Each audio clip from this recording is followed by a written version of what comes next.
The sun hung low over Lake Willow, its golden rays dancing across the water's surface. The air was warm, the breeze gentle, carrying the scent of pine and blooming wildflowers. Children's laughter echoed through the lakeside park, mingling with the distant hum of boat motors and the rhythmic lapping of water against the shore. It was a perfect summer day, bright and alive, filled with joy. Claire Harrington stood by the picnic table, her dark brown hair tied back in a loose ponytail, her blue eyes sparkling as she watched her daughter Lily play by the swings. Lily was 6, her curly blonde hair bouncing as she ran, her green eyes wide with excitement. She wore a yellow sundress, her small feet kicking up dust as she chased after a red balloon tied to her wrist. Her laughter was bright, infectious, a melody that filled the air. "Don't go too far, sweetheart," Claire called, her voice carrying over the chatter of other families. Lily turned, her smile wide, her face glowing with happiness. "I won't, Mommy," she shouted, her voice high and sweet. She spun in circles, the balloon swirling above her head, its ribbon trailing behind. Claire smiled, her heart warm. She glanced at her husband, Daniel, who was setting up the grill, his dark hair ruffled by the breeze. "Can you believe how fast she's growing?" she murmured, her eyes lingering on their daughter. Daniel looked up, his brown eyes softening. "Yeah, feels like just yesterday she was learning to walk." He chuckled, shaking his head. "Now she's running circles around us." Claire laughed, her chest tight with love. She turned back to watch Lily, her heart skipping as she saw her daughter near the edge of the playground, her small figure dancing closer to the tree line. "Lily, stay where I can see you," Claire shouted, her voice sharper this time. Lily paused, her body still, her head tilted as if listening to something. Her shoulders relaxed, her grip loosening on the balloon ribbon. Claire's smile faltered, a cold chill running down her spine. "Lily?" she called, her heart thudding. Lily took a step forward, her body moving slowly, almost mechanically. She crossed the edge of the playground, her small feet stepping into the tall grass, her yellow dress bright against the green. Claire dropped the plates she was holding, her body moving on instinct. "Lily, stop! Come back!" She ran across the playground, her heart pounding, her breath catching in her throat. But Lily didn't stop. She walked toward the trees, her head still tilted, her eyes wide and unfocused. The balloon bobbed behind her, its bright red color stark against the deep shadows of the woods. "Lily!" Claire's voice broke, her hands trembling as she ran faster, her feet stumbling over the uneven ground. Lily stepped into the shadows, the darkness swallowing her small figure. The red balloon floated behind, the ribbon caught on a branch, its vibrant color slowly fading as the trees closed in around it. Claire burst through the tree line, her chest heaving, her eyes wide with panic. "Lily, where are you? Lily!" Her voice echoed through the woods, bouncing off the trees, fading into the silence. But there was no answer, no laughter, no tiny footsteps. Just the whisper of the wind through the leaves and the distant hum of boat motors. Claire's heart sank, her body trembling. She stumbled forward, her hands shaking as she pushed through the underbrush, her voice cracking. "Lily, baby, please! Where are you?" The woods were cold, the sunlight fading beneath the canopy, shadows twisting along the forest floor. A chill ran down Claire's spine, her breath visible in the air, her skin prickling with goosebumps. She heard it then, a faint, haunting melody, soft and distant. A lullaby, carried on the breeze, weaving through the trees. The notes were gentle, sweet, but they sent a shiver through her body freezing as the song echoed through the woods. It was a man's voice, low and melodic, humming a tune that was strangely familiar, yet deeply unsettling. The air grew colder, the shadows lengthening, curling around the tree trunks. Claire's chest tightened, her heart thudding painfully. She took a step forward, her voice trembling. "Lily, is that you?"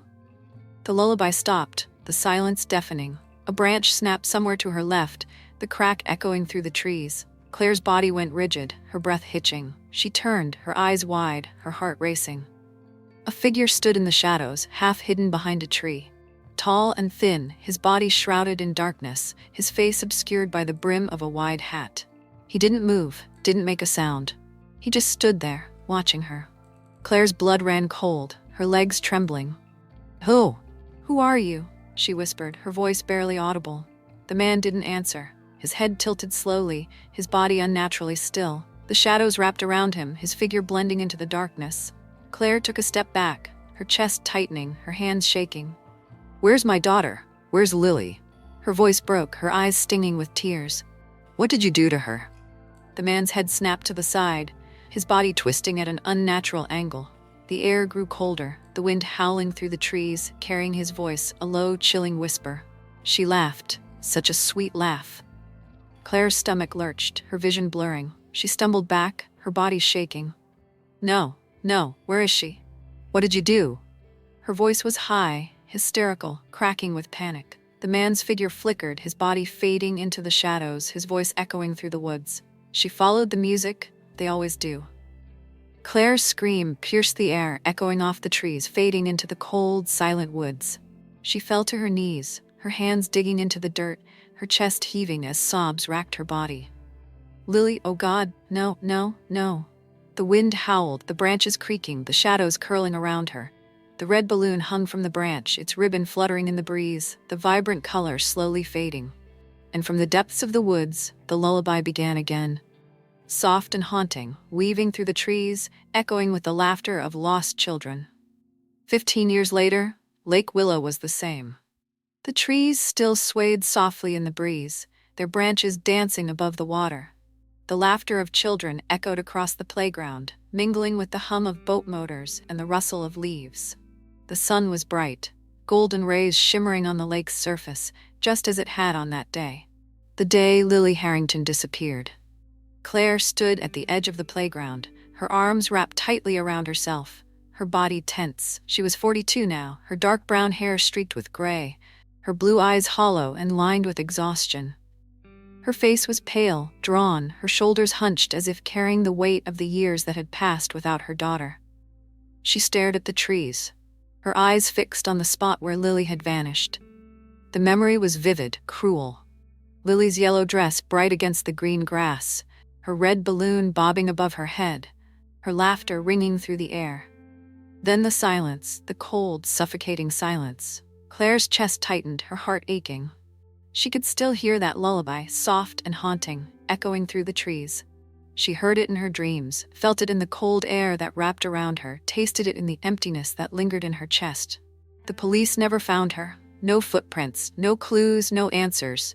Just an empty forest and the echo of a child's laughter. The town rallied around Claire, showering her with sympathy and prayers. But sympathy didn't bring her daughter home. Prayers didn't fill the empty chair at the dinner table. Daniel couldn't take it. He blamed her for being distracted, for letting Lily wander off. The fights were brutal, filled with accusations and tears. Their love crumbled under the weight of their grief, their marriage shattered, and Daniel left. Claire stayed behind, alone in the house that still held Lily's toys, her clothes, her drawings.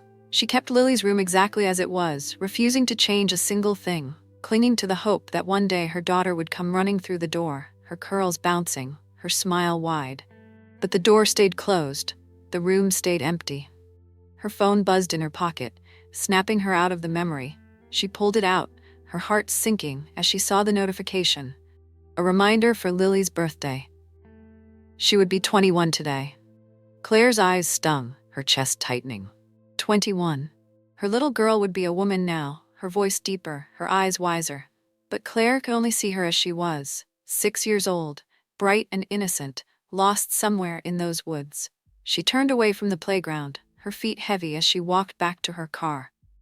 The air was cold, the sky gray, clouds gathering on the horizon. She climbed into the driver's seat, her body sinking into the worn cushions, her hands trembling. She started the engine, the radio crackling to life, playing a soft, familiar tune. Claire's body went rigid, her breath catching in her throat. It was the lullaby, the same haunting melody that echoed through the woods that day. Her chest tightened, her eyes wide as she stared at the radio, her fingers digging into the steering wheel. The notes were soft, sweet, carrying a cold chill that seeped into her bones. She slammed her hand on the power button, cutting off the sound, her body shaking. Her phone buzzed again, the screen lighting up with a notification. New message. Claire's heart raced, her hands trembling as she unlocked the phone. The message was from an unknown number. It was a photo, A drawing of a red balloon floating near the woods, its ribbon trailing behind. Underneath was a chilling note scrawled in messy handwriting. I remember her laughter. Claire's stomach lurched, her vision blurring. Her fingers tightened around the phone, her chest heaving. She looked up, her eyes darting to the tree line, her heart pounding. The woods were dark, silent, the shadows long and twisted. But she could feel it, eyes watching her, cold and calculating. She hit the call button, her fingers shaking as she dialed the number she hadn't used in years. It rang twice before a voice answered, gruff and familiar. Claire? Her breath hitched, tears slipping down her cheeks. Daniel, it's happening again. He's taunting me. He remembers her. He was there.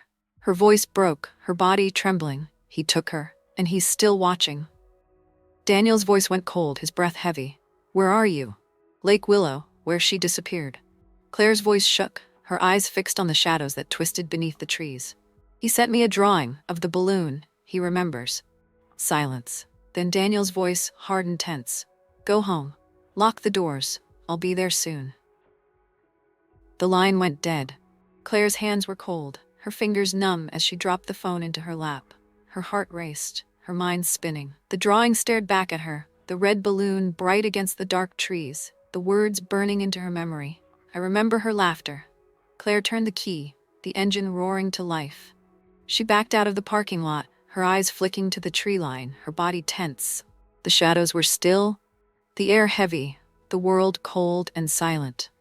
But as she drove away, she saw a figure standing at the edge of the woods, half hidden behind a tree. Tall and thin, his body shrouded in darkness, his face obscured by the brim of a wide hat.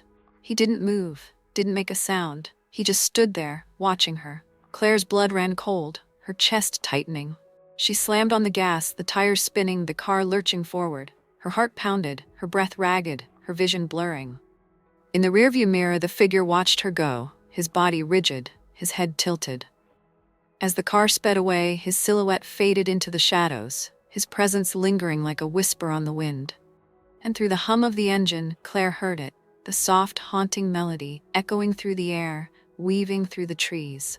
The lullaby, the same lullaby that took her daughter. The old cabin stood deep in the woods, half buried beneath tangled vines and twisted branches. Its wooden walls were warped, the paint peeling, the windows dark and lifeless. A sagging porch stretched across the front, its steps crooked and splintered, creaking under the weight of fallen leaves. The air was heavy, cold, carrying the faint scent of decay and damp earth. Claire stood at the edge of the clearing, her body tense, her heart pounding. The cabin loomed before her, shrouded in shadows, its presence cold and foreboding. She gripped her flashlight, her fingers trembling, her breath visible in the chilly air. Beside her, Detective Mason Grant's jaw was set, his eyes narrowed. His hair was salt and pepper now, his face lined with age and fatigue.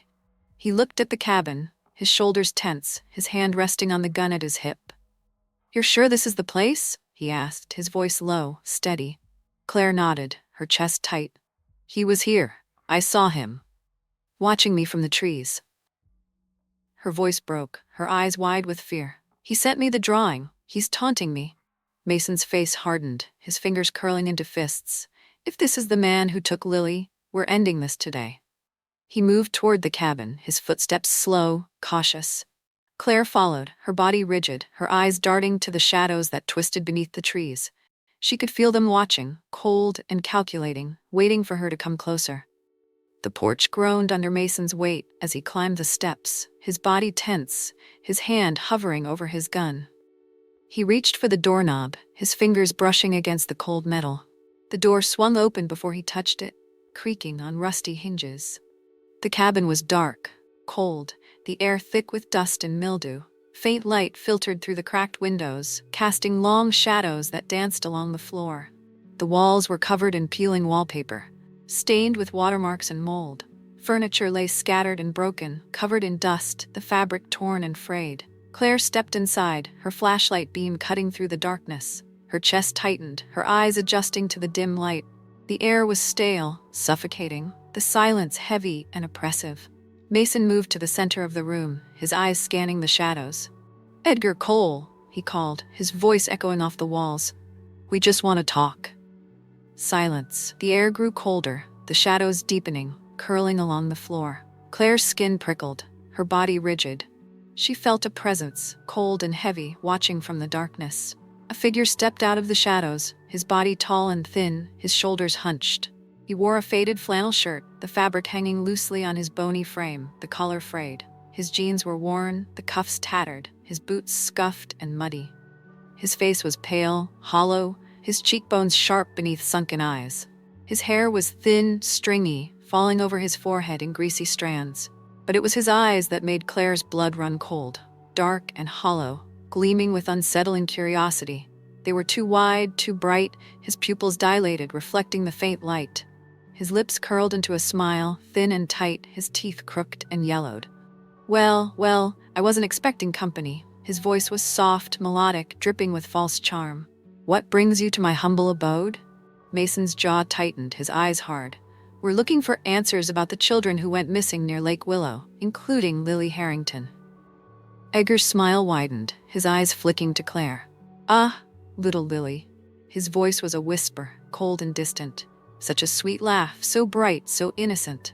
Claire's chest tightened, her breath catching in her throat. You remember her?" Her voice was trembling, her eyes wide. "You saw her that day?" Edgar's head tilted, his body unnaturally still. "Oh, I saw her. She was beautiful, like a little ray of sunshine." His eyes darkened, his smile fading. "I wanted to keep her laughter, keep it forever." Mason's face went pale, his body going rigid. "Where is she? What did you do to her?" His voice was sharp, his fingers curling around his gun. "Tell us." Edgar's smile returned, wider, more twisted. He took a step closer, his movements slow, deliberate. "You want to know the truth?" His eyes gleamed, his voice dropping to a whisper. "They always come to me, the little ones. They hear the music, they follow the laughter, and they never leave."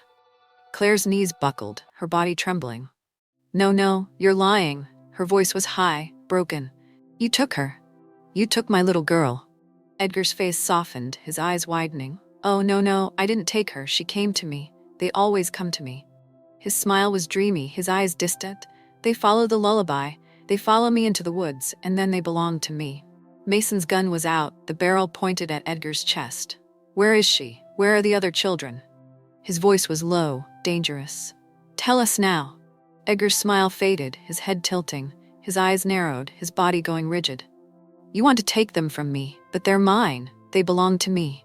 His voice dropped, cold and menacing. "You won't take them. I won't let you." His body twisted, his movements jerky, unnatural. He moved toward the back of the cabin, his shoulders hunched, his head twitching. "They're still laughing. Can't you hear them?" His voice was high, echoing off the walls. "They're still playing with me." He stepped into the shadows, his figure blending into the darkness. Claire's heart raced, her body frozen. No, where is she? Where's Lily?" Her voice broke, tears streaming down her face. Please give her back." Edgar's voice echoed from the darkness, cold and mocking. "She's with me. They're all with me, forever." The shadows closed in, the air growing colder. Claire's vision blurred, her body trembling. Mason grabbed her arm, pulling her toward the door. "We need to go. Now." His voice was tight, his eyes wide. "He's dangerous. He's not human." They stumbled out of the cabin, the cold air hitting them like a wave.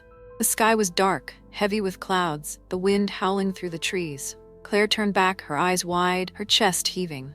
Edgar stood in the doorway, his figure half hidden in shadow, his head tilted, his eyes gleaming. He raised his hand, his fingers curled, his lips moving as he hummed the lullaby. The haunting melody floated through the air, wrapping around her like a cold breeze. Claire's blood ran cold, her body rigid. The same lullaby. The same haunting tune that took her daughter. The Whisper Man was real. The storm raged outside, lightning flashing across the sky, thunder shaking the earth.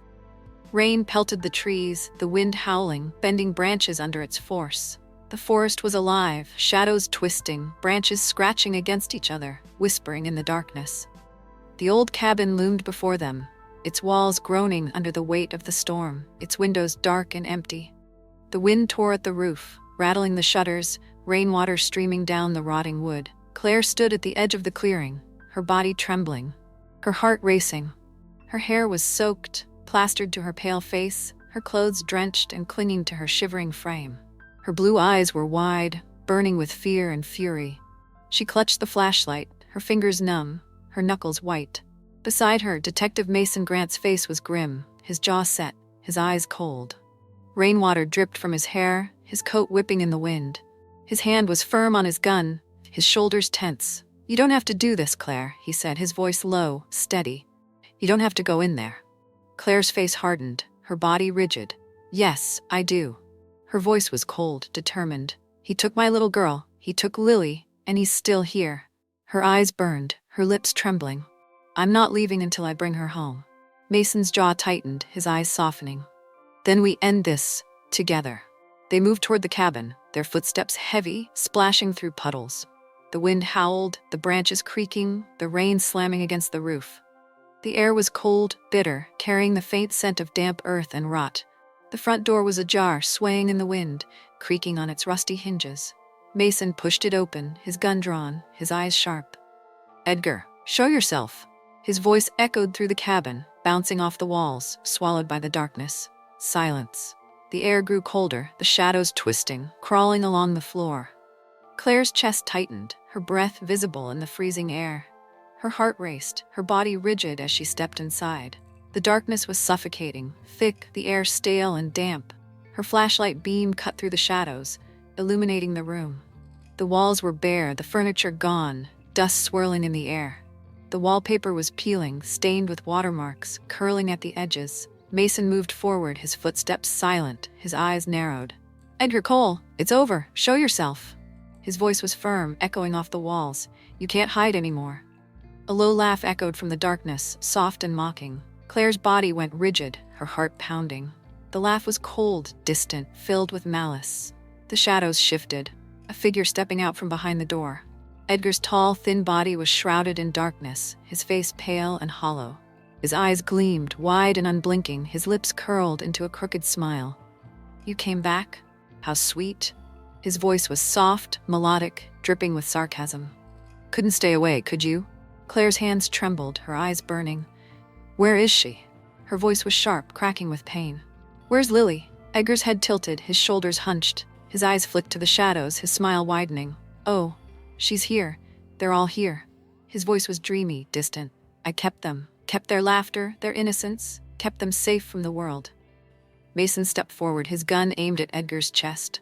"Enough games, where are they?" His voice was low, dangerous. "Show us, now." Edgar's eyes darkened, his body rigid, his smile faded, his face twisting with anger. "You want to take them, but they're mine."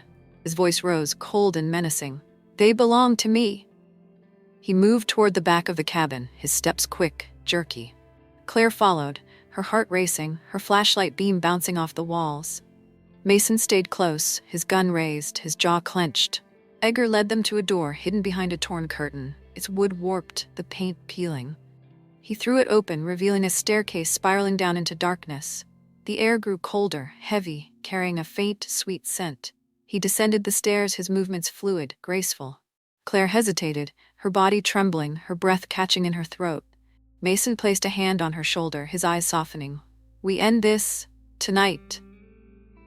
She nodded, her jaw set, her eyes burning. For Lily, they moved down the stairs, the wood creaking beneath their weight. The air grew colder, the darkness thickening, wrapping around them like fog. The sweet scent grew stronger, sickly, suffocating. The staircase opened into a cellar, the walls lined with shelves, cluttered with old toys and dolls. Stuffed animals sat in rows, their eyes glassy, their smiles frozen. Drawings were taped to the walls, crayon sketches of flowers, houses, balloons. Claire's heart stopped, her eyes wide, her chest heaving. Her flashlight illuminated a small pair of red shoes, dusty and worn, the laces frayed. Her knees buckled, her body sinking to the floor. "No, no." Her voice broke, her fingers trembling as she reached out, touching the fabric. "Lily?" Edgar's laugh echoed through the cellar, cold and hollow. "She was my favorite. Her laughter was the sweetest." His voice was soft, nostalgic. "I kept her safe, kept her happy. She never grew up, never stopped laughing." Mason's gun was aimed at Edgar's head, his body trembling with rage.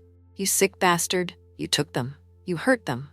His voice was low, deadly. "You ruined their lives." Edgar's face twisted, his eyes narrowing. "No, I saved them. I kept them pure, innocent. I kept them laughing, forever." His body moved, quick and erratic, lunging at Mason. They struggled, crashing into the shelves, toys scattering, drawings fluttering to the ground. Mason's gun fired, the shot echoing off the walls, the bullet grazing Edgar's shoulder. Edgar howled, his face contorting with pain. He stumbled back, his body twitching, his eyes wide and furious. "You won't take them, they're mine." His voice was shrill, broken. "They belong to me." Claire's eyes burned, her body shaking. She stood, her hands clenched, her heart pounding. "No, they're not yours." Her voice was cold, fierce. "You took them, you stole them, but they don't belong to you." Edgar's eyes widened, his face pale. "No, no, they're mine. They're all mine." Mason stepped forward, his gun aimed at Edgar's chest. "It's over, you're done." Edgar's face twisted, his mouth opening in a scream, his body twitching. He stumbled back, his foot catching on a broken toy, his body falling, hitting the ground with a sickening thud. His eyes went blank, his body still, his mouth frozen in a twisted smile. The air grew warmer, the shadows lifting, the sweet scent fading. Claire sank to the floor, her body shaking, her heart aching. She clutched Lily's red shoes, tears streaming down her face. She heard it then, a faint, soft laugh, bright and innocent, echoing through the cellar. Lily's laugh. And for the first time in 15 years, Claire smiled.